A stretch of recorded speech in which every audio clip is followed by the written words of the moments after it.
네, 안녕하세요. 큰바이군입니다. 오늘은 약속드린 대로 엔비디아의 800V 직류 전환 계획에 대해서 말씀을 드리겠습니다. 예, 엔비디아가 뭐 이걸 새로운 얘기를 하는 건 아닙니다. 아래 보시는 것처럼 2025년 GTC에 이미 이렇게 가겠다라고 발표를 했고, 올해는 좀 더 구체화된 내용이 좀 발표가 됐었죠.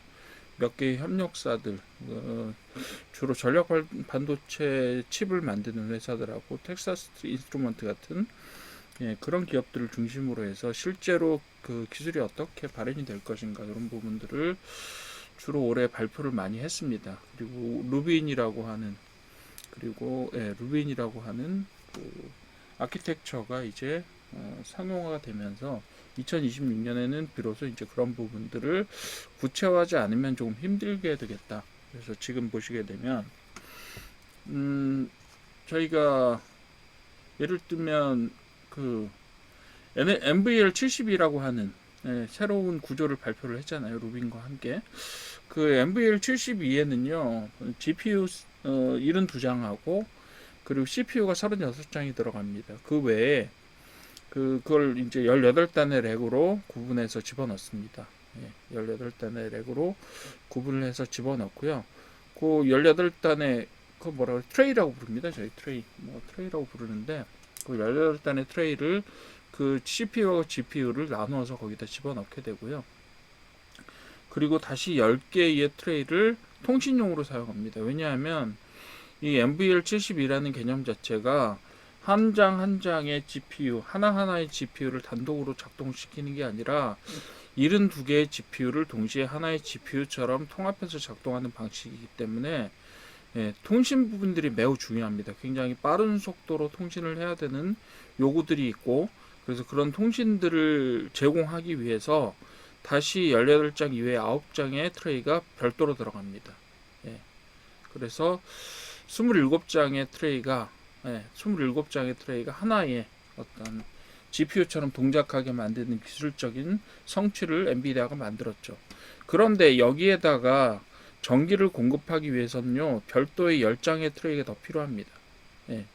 그 전력 공급에 위해서. 왜냐하면 하나의 NVL72는요, 1200kW를 사용합니다. 얼마나 되는지 잘 모르시겠죠. 그 다음 장에서 좀 더 자세하게 설명을 드리긴 할 텐데, 한 장당 120W, 그 12kW의 그 전력을 담당하는 하나하나의 트레이를 10장을 별도로 사용을 하게 됩니다. 여기에 사용되는 구리 양만 한 200kg에서 300kg 정도 됩니다. 물론 통신에 사용되는 물량도 한 3,400kg 정도 되기 때문에 많이 쓰게 되면 그 MVL72는 전체 1.3톤의 무게 중에서 MVL72는 전체 1.3톤의 무게 중에서 한 600에서 700kg 정도의 구리를 사용하는 어마어마한 구리 덩어리라고 볼 수가 있어요. 통신과 그 전력 공급을 위해서 구리선, 이제 구리선이라고 말하기도 그렇죠. 왜요? 바라고 부릅니다. 바. 다음 장에서 좀 더 자세하게 설명드릴 텐데 이 장에서는 좀 큰 범위 안에서 좀 설명을 드리도록 할게요. 자, 이전에는요 54V를 기준으로 하는 아키텍처를 사용을 했어요. 전력망은. 그런데 2025년, 2026년이 되면 예측상으로 보시게 되면 이 54V만으로는 감당이 안 될 것 같다라는 결론이 나오게 됩니다. 지금 루빈과 NVL72는 실제로 54V 전력을 기준으로 만들어져 있습니다. 그래서 위기는 뭐냐면 물리적으로 이제 더 이상 전력 공급을 이런 형태로 해서는 그 대형화시키거나 좀 고도화시키기가 더 힘들겠다라는 생각이 나오게 된 거죠. 그러면서 해법으로 뭘 했냐면 54V에서 800V로 전압을 올리고 교류로 복잡하게 공급되던 전기를 이제 직류로 공급하고 바로 한 번에 변압만으로 칩에 공급할 수 있는 파워 서플라이에 바로 연결을 한다. 이렇게 되는 게 해법이에요. 근데 그 해법을 실현하기 위해서는 특히 그 AI 팩토리에 들어오는 변압계 자체에 굉장히 큰 변화가 일어나고요. 그 다음에 그 800V가 들어와서 다시 그 안에서 전력만 공급을 하기 위해서 어떤 그 변압 장치를 만드는 데 있어서도 굉장히 지금까지와는 다른 형태의 어떤 시스템을 만들어야 되는 그런 상황이 되는 거죠. 그래서 그거에 따라서 우리나라 테마들도 좀 영향을 받게 되고 전력 관계에 대한 테마들도 영향을 받게 되고 그 다음에 전력 반도체 관련된 수혜 종목들도 있을 수가 있고 그리고 특히 우리나라의 그 전력 기술, 전력 설비 관련돼서 뭐 LS 일렉트릭이라든가 효성이라든가 아니면 HD 현대 일렉트릭 뭐 이런 쪽들이 중심 기술을 가지고 수주도 지금 많이 해놓은 상태란 말이에요. 그래서 그런 회사들과 함께 그런 종목들과 함께 같이 봐야 될 종목들이 어떤 것들이 있는지를 한번 같이 살펴보도록 하고 관련 테마들이 어떤 테마들이 있는지도 같이 보도록 하겠습니다. 그래서 위기는 왜 그리고 해법은 무엇이며 시장은 어떻게 변경될 거고 결국 우리가 어떤 투자해서 실행을 해야 될 건지 이 부분들을 네 가지로 나누어서 한번 같이 보도록 하겠습니다. 자, AI 팩토리의 전력 위기 54V 아키텍처는 1메가와트 렉을 감당할 수 없다. 실제로 렉 하나가 지금은 1200kW 렉이에요. 그런데 이거를 MV576이라고 해서 이걸 8개씩 묶을 계획을 가지고 있어요. 그렇게 되면 어떻게 돼요? 1메가와트 렉이 됩니다. 현재도 지금 감당이 안 될 정도로 굉장히 많은 양의 구리를 사용하고 있어요. 예를 들면 NVIDIA GV200의 NVL72 제가 좀 전에 말씀드렸죠. 저기 NVL72 같은 경우는 GPU 8장짜리 9장 18장이니까 그 GPU 4장짜리를 18장으로 나눠서 수용하고요. 거기에다 2장씩 CPU를 내장을 시킵니다. 그렇게 되면 총 18장의 그 계산 모듈, 컴퓨팅 모듈이 나와요. 그리고 그 사이에 통신을 담당하기 위해서 10장의 별도의 통신 모듈이 들어갑니다. 통신하는 트레이가 들어갑니다. 그렇다면 이 무겁고 크고 엄청난 전력량을 소비하는 이걸 위해서 이 시스템을 위해서 전력을 위해서 별도의 10장의 트레이를 사용해야 합니다. 컴퓨팅 공간이 당연히 많이 들겠죠. 예를 들면 어때요? 27장이 18장 더하기 9장이 27장인데 별도로 3분의 1 정도의 공간을 뭐에다 할애해야 돼요? 전력에다 할애해야 되는 겁니다. 지금 현재 상황이 이래요. 그러니까 3분의 1 정도는 전력을 사용하기 위해서 전력을 공급하기 위해서 전체 시스템에서 할애를 해야 되는 그런 공간이 되는 거예요. 그렇게 되면 어떻게 돼요? GPU를 더 꽂고 싶어도 꽂을 수가 없게 되는 거예요. 여러분들 마치 무슨 커다란 뭐 피자 같은 판들이 여러 개 들어있는 그런 렉을 상상해 보시면 될 거예요. 그 중에서 10장이 뭐다? 전력 공급용이에요. 전력 공급하는 전원 장치가 3분의 1이야. 그렇게 되면 어떻게 돼요? 전체적으로 이게 너무 많이 전력의 공간을 할애하고 있다. 그렇죠? 데이터 센터 같은 경우는 하나의 공간, 조그만 공간이라도 확보하기 위해서 굉장히 노력을 해야 되는 공간이 왜냐하면 굉장히 비싸거든요. 그 공간을 만들어내는 것 자체가. 그래서 컴퓨팅 공간이 잠식이 된다. 그래서 54V로 칼버렉을 구성할 경우에 전력 선반만 64 유닛. 제가 좀 전에 말씀드렸던 트레이입니다. 그래서 8유닛 곱하기 8유닛 곱하기 8이라고 하는데 실제로는 80유를 차지하게 될 수 있어요. 그리고 여기 구리 무게 압박이라고 말씀드렸는데 1메가렉당 200kg의 구리 버스 바라고 부릅니다. 저희가 버스는 뭐냐면 전원이 왔다 갔다 하는 전기가 왔다 갔다 하는 걸 버스라고 부르는데 그거를 구리 선만으로 케이블 가지고 감당이 안 되니까 어떻게 해요? 구리로 바를 만들어서 거기를 통신선로로 사용하고 또 뭘로 사용해요? 전력 용도로 사용을 하게 됩니다. 자, 만약에 1기가와트 데이터 센터를 만들겠다라고 하면 어떻게 되죠? 구리만 200톤이 들어가요. 어마어마한 문제가 생기게 되는 거죠. 자, 그래서 어떻게 하기로 했어요? 기존 방법에서 800V DC로 만들게 되면 적어도 같은 용량에 있어서 157% 정도의 많은 전력 전송이 가능하기 때문에 더 이상 전력 전송을 위해서 그 구리 선을 더 두껍게, 구리 발을 더 두껍게 할 필요가 없는 거예요. 실제로는 구리 막대처럼 되어 있는 통신선로와 전기선로가 그 시스템 안에 구성이 되어 있는 굉장히 좀 복잡하고 거대한 구리 덩어리의 구조로 되어 있다. 이렇게 보시면 됩니다. 그래서 저게 어느 정도 되냐면요. MVL72 한 대 정도면 가구 수로 따지면 약 250가구. 그리고 중형 에어컨 200대를 한꺼번에 돌릴 수 있는 그런 전력량이에요. 어마어마하죠. 여러분들이 무료로 지금 GPT를 쓰시거나 챗 GPT를 쓰시거나 아니면 무슨 제미나이를 쓰시거나 이렇게 쓰시잖아요. 근데 그게 진짜로 공짜가 아니에요, 원래는. 그죠? 그러니까 앞으로 얘네들이 점점 더 그 비용들을 올려받게 될 거다라고 하는 것 자체는 전기료조차도 어마어마하게 많이 들어가는 시스템을 여러분들이 사용하고 계시는 겁니다. 그렇기 때문에 그래요. 그러니까 뭐라고 말씀드렸죠? 예, 전기 그 저기 때문에 공간이 잠식당하고 있고 그게 규모가 커지면 커질수록 점점 더 큰 규모로 잠식을 하게 될 거기 때문에 그 공간과 구리가 차지하는 실제 용량을 줄이는 것이 엔비디아에 있어서도 굉장히 중요한 사명이 되는 거죠. 여기서 굉장히 중요한 미션이 돼버린 거예요. 그래서 어떻게 해야 돼요? 새로운 방법을 찾아야 했는데 그게 바로 800V 직류라고 하는 방법이에요. 이 방법으로는 도저히 답이 없다라고 생각해서 자 그럼 전기 공급 체계를 바꿔야 된다라고 이야기를 하고 있는 겁니다. 그래서 세대별 전력 밀도, 그죠? 전력 밀도라는 건 뭐예요? 같은 공간 안에 전력이 흘러가는, 그죠? 얼마나 많은 전력을 쓰느냐 이런 것들이잖아요. 그래서 기하급수적 증가가 기존 배정망의 물리적 붕괴를 초래한다. 일반적인 컴퓨터이죠, 여러분들 쓰시는 거. 노트북 같은 경우에 보통 얼마가 들어가냐면 200W 내외가 들어가요. 120W 뭐 이렇게 들어갑니다. 그리고 좀 대형의 여러분들이 쓰시고 계시는 데스크탑 컴퓨터 같은 경우는 500W 정도가 들어가요. 근데 엔비디아 렉 하나가 얼마라고요?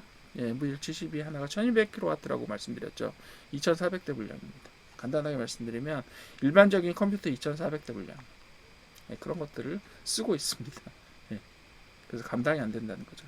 그래서 변환 단계를 5단계 지금 물어보면 13.8kV가 고전압이 이제 공장으로 공급됩니다. 변압 시스템으로 그 AI 팩토리의 변압 시스템으로 13.8kV의 AC 그리드가 공급이 돼요. AC는 뭐죠? 교류. 우리 일반 가정에서 쓰고 있는 위아래로 사이클을 가진 사인 곡선을 따라서 만들어지는 그런 사이클을 가진 전류 흐름입니다. 그죠? 계속해서 왔다 갔다 하잖아요. 플러스 마이너스 계속 왔다 갔다 하는 그 망에서 트랜스포머, 페이스 밸런싱, UPS, 그 다음에 렉, ACDC 같은 것들을 통해서 최종적으로 GPU 코어에 공급될 때는 굉장히 복잡한 단계를 취합니다. 그거를 간단하게 줄여서, 그죠? 단일 AC/DC 변환 단계를 거쳐서 800V DC로 IT 렉에 직접 연결을 하게 되고 거기에서 고효율의 DC/DC 변압기를 사용을 하게 됩니다. 그래서 800V에서 바로 54V나 12V 전압으로 바꿔서 코어에 직접 공급하는 형태로 진행을 하게 됩니다. 여러분들이 쓰시는 일반적인 컴퓨터에서 보통 다 12V와 8V 전압을 사용합니다. 근데 요거는 조금 더 높은 효율을 고압을 사용해서 54V짜리도 있습니다. 근데 일반적으로 12V짜리 전압을 공급받게 됩니다. 그래서 이런 형태로 단계를 아예 줄여버릴 수 있다라는 거예요. 그렇게 되면 어떻게 돼요? 장비 숫자도 줄어들게 되고 당연히 공간도 절약이 되게 됩니다. 그런 거를 지금 노리고 있는 거예요. 사실은 중간 단계에 대부분 제거하고 그렇게 되면 그 AI 팩토리에 부가되는 건물이거나 아니면 부가되는 시설이거나 아니면 내부에 들어갈 시설들이 상당 부분 절약이 되고 그리고 전압을 올림으로써 전기의 효율성 자체가 되게 높아져요. 그런 부분들이 있기 때문에 이제 공간과 어떤 단계를 줄여서 그렇게 되면 부가적으로 어떤 일이 일어날까요? 손실이 줄어듭니다. 전기는 계속해서 저항과 열의 싸움인데 저항과 열과의 싸움인데 저항이 많을수록 즉 효율성이 떨어질수록 손실되는 부분이 많다는 얘기고 그 손실 부분은 다 100% 열로 발생합니다. 그렇다는 얘기는 뭐예요? 열을 제어해주는 장비가 또 거기에 부과되어야 된다는 이야기입니다. 그러니까 효율성을 높이면 높여줄수록 어때요? 열 관리도 더 쉬워진다 이런 얘기가 되는 거예요. 한마디로. 그죠? 그렇게 될 겁니다. 그래서 변압기하고 위상 균형 장비 감소로 시스템 신뢰성이 높아진다. 물론이죠. 거치는 단계가 많아질수록 어때요? 거기서 하나만 고장이 나도 전체적으로 이거 전기 공급이 제대로 안 되는데 뭐 이런 현상이 발생할 수 있잖아요. 그런 현상들이 줄어드는 거예요. 그리고 종단간 효율성이 향상된다. 이건 뭐냐면 들어오는 단계에서 나가는 요 마지막 단계 사이에 효율성이 얼마나 되느냐 그 이야기를 하는 겁니다. 이렇게 많은 단계를 거쳐도 효율성이 한 90% 이상은 됩니다. 90% 이상은 돼요. 우리가 쓰는 데스크탑 컴퓨터에 들어있는 파워 서플라이라고 하는 네모난 까만 박스가 있어요. 그것도 보통 효율성이 한 92% 정도 됩니다. 어디서부터 어디까지 220V 전원을 받아서 12V 직류로 전환할 때 그걸 그 안에서 다 해주거든요. 그래서 그 안에서 할 때 저희가 92%, 뭐 95%까지도 나옵니다. 그런데 이런 굉장히 고압에서 실제로 PC 컴퓨터 수준에 쓸 수 있는 전압의 직류 전압으로 바뀔 때까지 여러 단계를 거치면서 이 전체 시스템은 한 90% 정도의 효율성을 갖는다라고 이야기합니다. 나머지 10%는 어디로 갈까요? 이 기계들을 거치는 동안에 열로 발생합니다. 그렇기 때문에 뭐 해야 돼요? 방열 시스템을 잘 만들어야 됩니다. 그렇죠? 컴퓨터도 열오르면 꺼지잖아요. 여러분들 노트북이나 데스크탑도 열이 올라가면 자동으로 차단을 해버려요. 그러니까 데이터 센터에서도 열로 인한 자동 차단을 방지하려면 방열 기능들을 잘 넣고 냉각을 잘 시켜야 됩니다. 그런 부분들이 굉장히 중요한 요소가 되고 있어요. 자, 그런데 이거를 하나로 줄여버린다. 그래서 효율성을 높인다. 그럼 어떻게 될까요? 발생하는 열도 줄여들기 때문에 열에 대한 신경도 좀 덜 써도 되고 전기도 좀 덜 공급해줘도 되겠죠. 그렇게 되는 겁니다. 그럼 얼마나 좋아지느냐? 그거는 그 다음에 조금 이따 말씀드리고, 그렇다면 그걸 위해서 어떤 시스템들이 들어가야 되느냐 한번 봅시다. 첫 번째로는 12kV 전력 전달 보드라고 부르는데 제가 아까 120kW 얘기했었죠. 120kW 얘기했었죠. 죄송해요. 좀 전에 제가 요구할 때 2400대 분이라고 했는데 240대 분입니다. 죄송합니다. 하나의 렉이 컴퓨터 240대 분이에요. 자, 12kW 전력 전달 보드를 쓰시게 되면 어떻게 되죠? 12kW 전력 보드 한 장 한 장이 저기를 하게 됩니다. 전체적으로 공급하는 역할을 하게 되고요. 그래서 엔비디아가 ST 마이크로 일렉트로닉스라고 하는 회사가 있어요. 유럽계 회사인데 이 회사의 컨셉을 검증을 했고요. 그래서 프로토타입 전시를 했습니다. 이때 분명히. 그래서 앞으로 이런 것들이 앞으로 핵심 컴포넌트 등장을 할 거다. 그래서 12kW 전력 전달 보드 필요할 거고요. 그리고 두 번째로는 고효율의 DC 버스 컨버터라고 해서 이미 800V를 직류로 공급을 받기 때문에 어때요? 교류 방식에 비해서 AC를 DC로 바꾸는 그런 정류 기능이 필요가 없어요. 그래서 바로 DC에서 DC로 고효율로 전력을 바꿔주는 컨버터 기능을 사용할 수 있습니다. 그래서 그거는 텍사스 인스트루먼트라고 하는 되게 오래된 반도체 기업이죠. 여기에 기술을 가지고 적용할 수 있겠다. 그래서 핵심 기술들을 지금 보시면 ST 마이크로 일렉트로닉스라든가 아니면 텍사스 인스트루먼트 같은 글로벌 회사들이 대부분 다 장악을 하고 있다라고 보시면 될 것 같고요. 자, 여기서 보시게 되면 스테이지 통합으로 했기 때문에 피크 효율이 얼마나 된다고 했죠? 97.6%입니다. 즉 90%에서 97.6%로의 효율성이 상상이 된다. 그렇기 때문에 열의 발생도 상당히 많이 줄어들 것으로 예측이 됩니다. 그리고 맨 마지막으로 절연하고 보호 시스템. 여러분들 100V 때는 사실 감전 사고가 그렇게 많지 않았어요. 근데 220V가 되면서 감전이 됩니다. 사람이 이제 물론 110V라고 해서 뭐 물에다가 직접 전원을 꽂는다다 이러면 사람이 죽지 않는 건 아닙니다만 220V 쪽이 훨씬 더 위험해요. 전기 공사 하시는 분들 예전에 한전 다니시던 분들 예전에 이렇게 감전 사고들 많이 나. 저도 아는 분 중에 한 분이 그런 분 계신데 그런 경우들 있잖아요. 감전 사고가 나면 이렇게 팔을 못 쓰게 되고 이런 경우들이 생기거든요. 그게 왜 그럴까요? 전압이 높아서 그렇습니다. 전압이 높을수록 인체에 미치는 영향이 되게 커요. 물론 이제 전류의 영향도 있습니다만 그렇고 그래서 절연 및 보호 시스템 같은 것들이 굉장히 중요합니다. 그렇게 됩니다. 그래서 새로운 절연 시스템 800V라는 초고압을 쓰기 때문에 초고압이라고 말하기는 그렇고 고압 시스템입니다. 어쨌든 가정용 전력보다 훨씬 더 4배나 높은 전력 시스템을 사용하게 되잖아요. 그렇게 되면 어떻게 돼요? 전력을 위한 보호 시스템들이 잘 만들어져야 됩니다. 안전장치라든가 접지라든가 절연이라든가 이런 부분들을 개선해야 되는 혹은 처음부터 다시만 설계해야 되는 그런 상황이 만들어지는 거죠. 그렇게 보시면 돼요. 그래서 제한된 렉 공간 내에 전자기 간섭판이나 사수압 같은 것들을 할 수 있도록 열관리 기술을 요구를 받게 됩니다.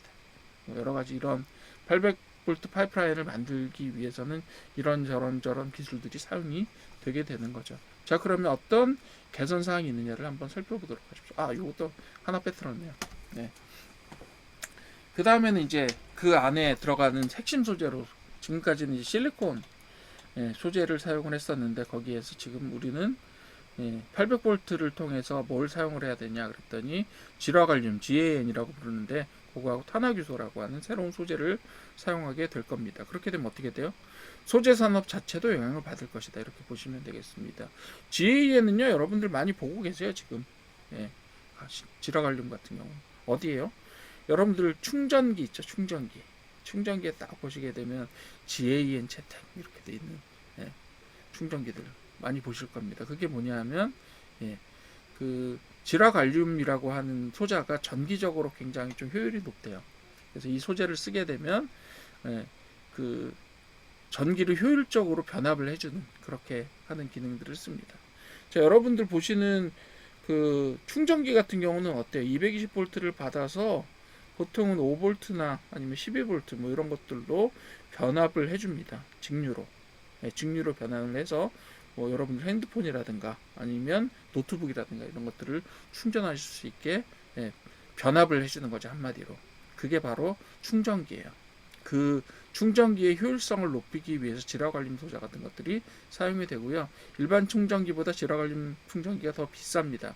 요즘에는 대부분 질화갈륨을 많이 쓰니까 대부분의 경우는 질화갈륨 소자로 만들어진 충전기를 사용을 하시고 계시겠지만 어쨌든 예전보다 충전기의 효율이 상당히 많이 높아졌다는 건 사실입니다. 그래서 더 높은 전기장을 견뎌낼 수 있는 특성을 가지고 있고 고전압하고 저저항을 동시에 실현한다. 뭐 이렇게 되는 거죠. 저저항이 실현된다는 얘기는 뭐 효율성이 높고 열이 덜 발생한다 이런 이야기입니다. 그래서 고전압에 견딜 수 있는 소재들이 사용이 되는데 그 소재들이 바로 질화갈륨과 SiC 즉 탄화규소다. 이렇게 보시면 됩니다. 그래서 좀 더 높은 주파수나 아니면 그런 것들을 소형화할 수 있고 효율성을 높여주는 새로운 소재들이 나타났다. 이렇게 보시면 되겠습니다. 자, 드디어 나왔네요. 54V와 800V DC 이렇게 했을 때 어떤 장점들이 있느냐를 보시게 되면 단점이 없어요. 사실상 전력 전송 능력은 동일도선에서 같은 구리 케이블을 가지고 157% 정도 더 많은 양을 전달할 수 있어요. 그렇다는 얘기는 뭐예요? 같은 양을 전달하려면 더 가는 케이스를 써도 된다. 가늘게 구성한 케이블을 써도 된다라는 이야기죠.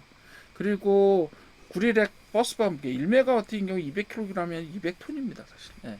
1GW가 200톤이죠. 죄송합니다. 자꾸 틀려서. 1MW의 구리 버스바 무게 200kg 정도. 즉, 렉 하나에 200kg 정도의 뭐가 들어간다? 구리선이 순수하게 전력용으로 들어간다. 통신용 제외라고 볼 수 있는데 이런 부분들이 대폭 감소하게 될 겁니다. 그래서 재료비하고 설치비가 감소한다. 이렇게 보실 수 있겠고요. 전력 선반 공간이라고 부르는데 저희가 그러니까 전력을 공급하기 위해서 따로 쓰는 그 내부 공간을 이야기해요. 근데 그 64U라고 하면 여러분들 트레이 선반 하나하나를 64개를 써야 됩니다. 근데 여기서 800V DC로 바꾸게 되면 사이드카 원렉이라고 해서 옆에다가 붙이는 형태로 렉 하나만 쓰면 돼요. 렉 하나만 쓰면 되는데 그게 훨씬 더 공간 활용에 유리하죠. 그죠? 그래서 고가치 컴퓨팅 공간을 줄일 수 있다. 이렇게 보시면 되겠고 종단간 효율이 90% 미만이에요. 보통 54V는. 그런데 어떻게 800V DC는 95% 이상 목표를 하게 되죠. 이 나머지 90% 미만 이렇게 된 종단간 효율성의 차이는 뭐라 그랬죠? 이걸 보고 손실이라고 부르는데 이건 다 열로 발생한다고 말씀드렸죠. 그렇기 때문에 방열이 굉장히 중요하다라고 말씀을 드렸고 그리고 냉각하는 부분들이 굉장히 중요하다 이렇게 말씀을 드렸는데 자 800V DC의 경우 95% 이상 목표로 삼고 있어서 5%의 효율성은 전력 공급의 전기비를 줄여줄 뿐 아니라 냉각비도 줄여줍니다. 두 가지의 양수 겸장의 효과를 갖고 있어요. 그 다음 PSU 팬수와 고장 포인트도 없다. 즉 팬이라든가 방열 시스템들이 계속해서 중간 단계에 들어가기 때문에 여러 단계를 거치면 거칠수록 고장 확률이 높죠. 근데 그거를 단계를 줄이면 어떻게 돼요? 고장은 하나의 포인트에서만 관리하면 되기 때문에 예, 그렇기 때문에 훨씬 더 효율적이다 이렇게 볼 수가 있는 거죠. 그리고 AC/DC의 변환 단계도 4단에서 5단계에서 어떻게 해요? 1단계로 줄여버립니다. 어떻게 해요? 800V DC 들어오면 바로 전압을 낮춰서 54V나 12V 전압으로 한 번에 고효율 변환만 해주면 됩니다. 그렇기 때문에 굉장히 구조적인 복각도나 이런 것들이 감소하게 됩니다. 그죠? 800V DC로 바꿨을 때 강점들이 워낙 많습니다. 전기료는요 5%만 절약돼도 전체 데이터 센터에 있어서 설계 구조를 변경시킬 수 있을 만큼의 굉장히 중요한 변화예요. 그래서 그런 부분들이 가장 중요할 수 있습니다. 게다가 거기에 들어가는 냉각 시스템 비용 같은 것들을 생각해 보면 고효율 전기 공급 시스템의 고효율이 얼마나 중요한지를 아실 수가 있을 거예요. 자, 800V DC가 밸류 체인이 이렇게 생태가 바뀌게 되면 어떤 식의 영향들이 나오냐? 자, 보시게 되면 폭스콘의 대만 가오슝에 40MW 데이터 센터를 만들려고 해요, 지금. 40MW 데이터 센터를 만들려고 해요. 그래서 800V DC를 채택하기로 했어요. 이건 뭐 기가 단위의 데이터 센터는 아니죠. 기가는 적어도 1000MW 얘기를 해야 기가와트가 되는 거잖아요. 얘는 뭐 어쨌든 간에 가오슝에 40렉 규모의 40MW 규모의 데이터 센터를 만들고 싶어 합니다. 자, 그러면 그 데이터 센터를 만들기 위해서 어떤 노력들이 있어야 되나, 어떤 산업들이 과연 영향이 되느냐라고 봤더니, 자, 레이어 4 제일 높은 레이어에는 데이터 센터가 있습니다. 실제로 800V 설계를 도입하고 적용해요. 그 대만 가오슝의 데이터 센터에 적용이 될 예정입니다. 최초로. 그리고 나서 전력기기 쪽이 있죠. 이 부분들이 우리나라 대형 전력 회사들이 가장 강력한 부분인데요. 초고압 배전 변압기 인프라를 우리나라가 공급을 잘합니다. 그래서 이쪽 부분들의 수혜가 가장 기대가 되고요. 그러면서 그 밑에 전력 시스템 파트너들이 있잖아요. 그래서 전력 기기들과 전체적인 아키텍처를 구성하게 되는 모듈하고 시스템 통합 이런 것들을 설계하는 그런 단계의 회사들이 영향을 받게 됩니다. 그리고 그 밑으로 내려가게 되면 핵심 칩셋이나 그 다음에 전도체 공급망, 그렇죠? 케이블도 여기 들어갈 거고요. 그 이하에 좀 상세한 여러 가지 공급망들을 아우르는 것들이 바로 레이어 1의 가장 기본 단계에 들어가 있는 겁니다. 그렇게 보시면 돼요. 이런 것들이 바뀌게 돼요. 전체적으로 다. 그래서 여러 회사들이 있는데 지금 저희가 보기에는 지금으로 눈에 띄는 건 사실상 레이어 3의 한국전력기기라고 쓰여져 있는 요 티어 있죠. 요 티어에서 초고압 배전 변압기 인프라를 중심으로 해서 하부에 우리나라 그 대형 업체들 3개가 가지고 있는 다른 그런 협력 업체들 혹은 그 아래 뭐 하청 업체들 이런 것들이 다 여기에 해당된다고 보시면 되겠습니다. 자, 투자는 어떻게 될 것 같냐 그랬더니 전체적인 전력 부분에 대한 순수 투자는 사실 알기가 힘들어요. 그렇지만 적어도 2026년에서 2030년 동안에 AI 데이터 센터 관련 글로벌 투자는 5 트릴리언 우리나라로 돈으로 환산하면 7천조 정도 될 겁니다. 7천조. 되게 말이 안 되는 금액이라고 생각하시죠. 7천조면 어마어마하잖아요. 우리나라 예산의 10년분 예산에 해당하는 것들이 투자가 된다라는 이야기인데 이게 말이 되나? 근데 실제로 투자를 하고 있습니다. 1조 달러 뭐 이렇게 계획을 잡고 있어요.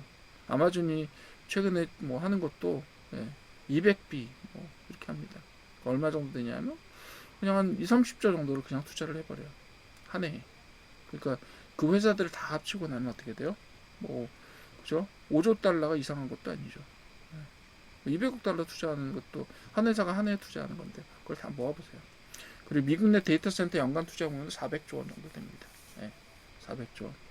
요게 그 5년 정도 쌓이게 되면 적어도 2천조가 되겠죠.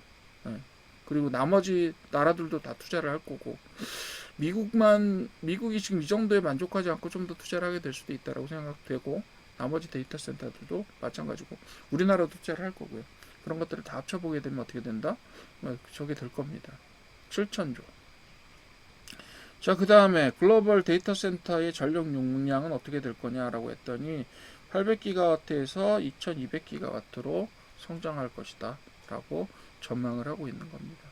그리고 그 중에서 AI 워크로드 비중, 즉 전체 글로벌 데이터 센터에서 AI가 차지하는 비중이 한 70% 정도 차지하게 될 거다. 즉 AI 산업이 발전하면 발전할수록 어떻게 돼요? 데이터 센터가 더 지어지고 그 안에 전력 설비들은 계속해서 뭐예요? 800V DC로 바뀌게 될 거다. 이런 전망이 나오는 거죠. 물론 이제 엔비디아 혼자서 이 표준들을 다 정하고 갈 수는 없겠지만 지금은 일단은 적어도 AI의 인프라에 가장 기초적인 혹은 제일 힘이 센 파트너를 찾는다라고 하면 엔비디아를 꼽을 수밖에 없는 거잖아요. 그래서 그런 형태로 진행이 될 거다라고 저희는 전망을 하는 겁니다. 자, 그렇다면 이제 우리 한국에 있는 전력 3사 핵심 역량이 어떻게 되는지 한번 봅시다. 세 회사는요, LS 일렉트릭하고요, HD 현대일렉트릭하고 효성중공업 세 회사입니다. 특히 이제 LS 일렉트릭, 요 회사들이 합쳐서 지금 한국 회사들이 요 회사뿐만 아니라 다른 회사가 합쳐서 지금 전력 관련된 30조 정도의 수주 물량을 가지고 있습니다. 이미. 예. 그래서 각각 회사들마다 특징들이 있어요. 예를 들면 LS 일렉트릭 같은 경우는 초고압 배전의 전 단계 직류 기술을 가지고 있습니다. 그렇기 때문에 이런 인프라들을 혼자 맡아서 어떻게 보면 끝부터 끝까지 다 설계하고 구축할 수 있는 그런 기술들을 가지고 있다라고 보시면 되겠고요. 그 아마존 웹 서비스, 서비스에서 아마존 웹 서비스에 1,700억 원 전력 인프라를 계약을 이미 했고, 그리고 미국 빅테크에서 뭐 변압기 계약도 이런 식으로 계속 했습니다. 그리고 수주 잔고가 4.1조 원 정도 된다. 이렇게 이야기를 하고 있고요. 미국 텍사스의 부지를 확보하고 이제 그 생산 설비나 이런 것들을 가지고 갈 예정이다. 이렇게 얘기를 하고 있고요. 그리고 HD 현대일렉트릭 같은 경우는 초고압 변압기 차단기에 변압기하고 차단기 업계 1위예요. 자, 변압기하고 차단기 둘 다 중요하죠. 안전성도 중요하니까 차단도 잘 돼야 되는 거고. 그리고 HVDC라고 부르죠. 이거. 하이 볼티지 DC라고 부르는 겁니다. 이런 기술을 자체 내재화해서 우리나라에 유일하게 기술을 가지고 있다. 그리고 미국 원전하고 DC 대상으로 GIS 수주를 확대하고 있다. 이렇게 보시면 되겠고, 그리고 전용 공장 2027년에 완공한대요. 하이 볼티지 DC. 그리고 효성중공업 같은 경우 미국의 멤피스에 이미 765kV 변압기 공장을 보유를 하고 있고, 멤피스를 해서 공장 그 시설을 계속해서 증가를 시킬 계획이다라고 하는 기존의 어떤 송배전 설비에 대해서 확고한 기술력을 가지고 미국에서 생산도 하고 있다, 이렇게 보시면 되겠습니다. 그렇죠? 그래서 반도체 변압기나 이런 것들을 지금 개발을 집중을 하고 있기 때문에 이런 것들이 개발이 완료가 될 경우 지금 굉장히 주목을 많이 받고 있다. 그래서 각각 특징이 있어요. 수주 잔고 13.8조 원이네요. 효성중공업이 앞으로 좀 가능성 있게 봐주십시오. 그리고 HD 현대일렉트릭 같은 경우는 2026년 4월에 브랜드 평판 1위, 이렇게 정리를 해두시면 될 것 같습니다. 자, 그렇다면 3사만 돈을 벌 거냐? 아니죠. 밑으로 내려갑니다. 자, 800V 요구사항이 이루어지게 되면 앞에 말씀드렸던 그 3사 다시 보시죠. 어떤 회사였어요? LS 일렉트릭, HD 현대일렉트릭하고 효성중공업이었어요. 여기 말고 다른 데들이 어떻게 수혜를 볼 수 있느냐 그랬더니 전선하고 케이블, 그렇죠?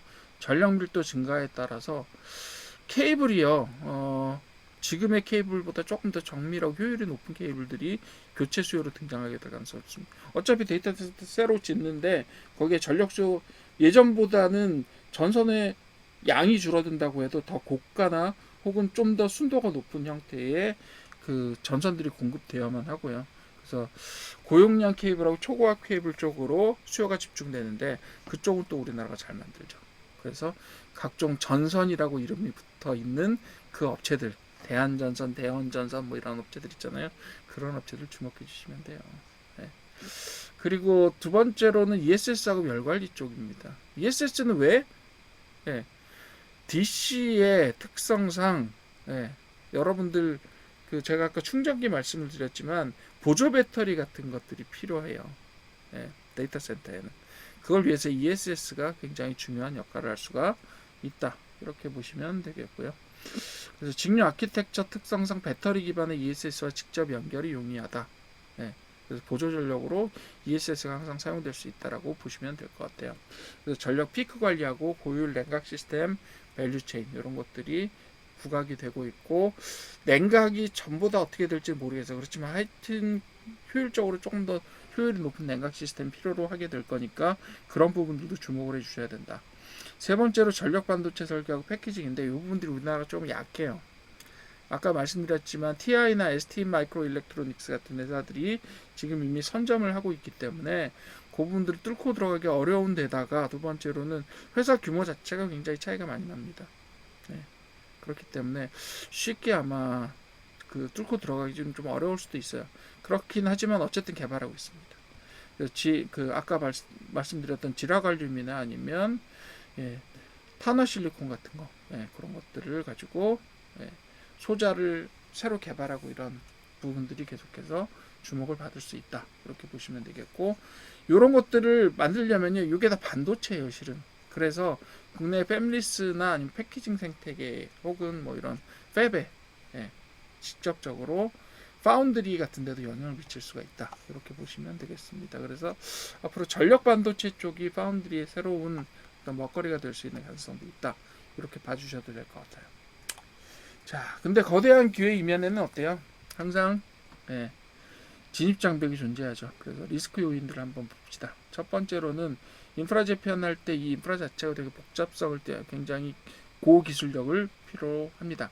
뭐 아래쪽하고 연결이 되는데요. 자, 단순한 부품 교체가 아니라 아키텍처 자체를 재설계해야 되는 거라서 그런 재설계의 그를 가능한 회사들 중심으로 해서 수혜 종목이 나올 거다. 이렇게 보시면 되겠고요. 기술적 허들이 제법 높아요. 데이터 센터 시장은 앞으로 5천조 원, 7천조 원 투자된다 그랬잖아요. 5조 달러. 그래서 전면적인 인프라 재편이 필요해서 진입이 쉽지 않다. 이미 대기업들을 해외 유사한 대기업들이 진출한 상태이기 때문에 진출은 쉽지 않다. 그렇지만 기술적인 부분들은 어느 정도는 가지고 있다. 이렇게 보시면 되겠고 새로운 보호 메커니즘이라고 해서 초고압 DC 환경에 맞는 접지, 고장 차단 기술 확보를 해야 되는 기술 개발의 요소들이 있다. 그리고 표준화, 아까 말씀드렸지만 엔비디아가 혼자서 표준 규격을 가져갈 수 있느냐, 엔비디아가 아무리 주장을 하지만 그것이 표준으로 등장하기 위해서는 표준화가 필요한데 그런 것들이 가능하겠느냐, 이런 부분들, 그리고 그게 언제 되겠느냐, 이런 부분들이 리스크로 작동할 수 있고요. 그리고 수주가 됐다고 하더라도 실제로 수주하고 매출 인식으로 이어지기까지 간격들이 존재하는 거잖아요. 그래서 그런 부분들이 리스크 요소로 등장할 수 있다. 이렇게 봐주시면 될 것 같아요. 자, 마지막 페이지입니다. 자, 투자 전략 프레임워크인데 요거는 정확하게 일치하지는 않아요. 하지만 지금으로서는 대체적으로 이런 모습을 띠고 있다라고 보시면 되겠고요. 그래서 800V DC 테마주와 실적주의 옥석을 한번 가려주시면 될 것 같아요. 테마주라고 해서 전력 3사를 구분해 놓긴 했는데 뭐 지금 형태로 보면 테마주 형태로 보인다라는 거예요. 그래서 수주 실적이 지금 이미 뛰어난 데다가 그 전력 3사는 지금 일단은 단기적인 걸로 봐주시면 될 것 같고 왜냐하면 수주 뉴스에 따라서 움직이거든요. 그리고 단기 과열로는 전선 소형주 같은 것들은 좀 단기 과열됐다고 보실 수 있어요. 그리고 질적 성장 부분에서 지라갈륨과 타너실리콘 부분들 국내 진입 이런 부분들이 우리나라에서 어떤 종목들이 진입을 하고 있느냐를 살펴보셔야 되고 그 다음에 역시 핵심 투자는요 반도체 변압기 쪽 SSD 쪽하고 HVDC 신규 기술력 상용화를 하는 쪽에 있어서 굉장히 핵심 투자가 이루어져야 되는 부분이에요. 근데 이 핵심 투자 부분이요 실제로 보시게 되면 그 여기만 들어가라 이런 말씀들은 아니에요.